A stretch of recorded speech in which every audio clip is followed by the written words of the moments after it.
सम्पूर्णलाई नमस्ते। आज चाहिँ हामी आफ्नै घरको मह काट्न गइरहेका छौँ। यो चाहिँ हामीले अलिकति काटिसकेको मौरीको मह अस्ति अलिकति निकालियो, आज अलिकति निकाल्दैछौँ। हेर है त कति हुन्छ। यहाँ मह निकाल्दै हुनुहुन्छ। यो चाहिँ मेरो बुढा, यो चाहिँ सेरेना मौरी है।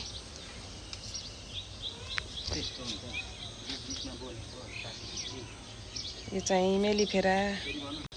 आज चाहिँ हाम्रो चाहिँ मौरीको मह कति हुन्छ, एउटा माथि सुपरबाट कति हुन्छ हेर है त।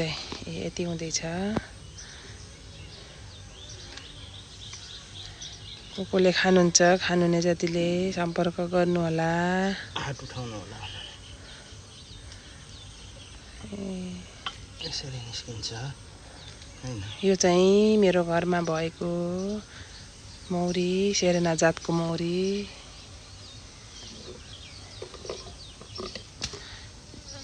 हामीले चाहिँ यसको चाहिँ मह निकाल्दैनौँ, चाका मात्रै निकालेर बेच्छौँ अथवा खान्छौँ।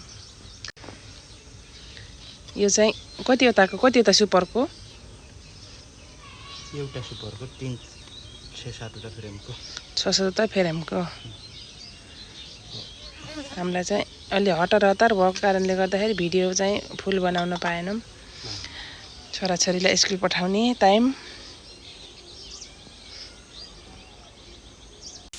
यो चाहिँ एउटा सुपरको 6-7 फ्रेमको हाम्रो घरको मौरीको चाका।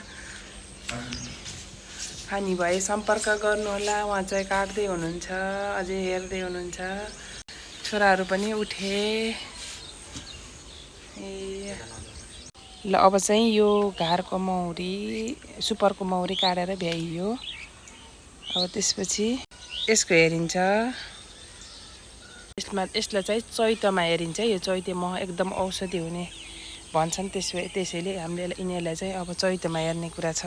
यिनी चाहिँ हाम्रो चाहिँ यो फेरि मेलिफेरा मौरी हो। यो चाहिँ हामीले मिसिनमा राखेर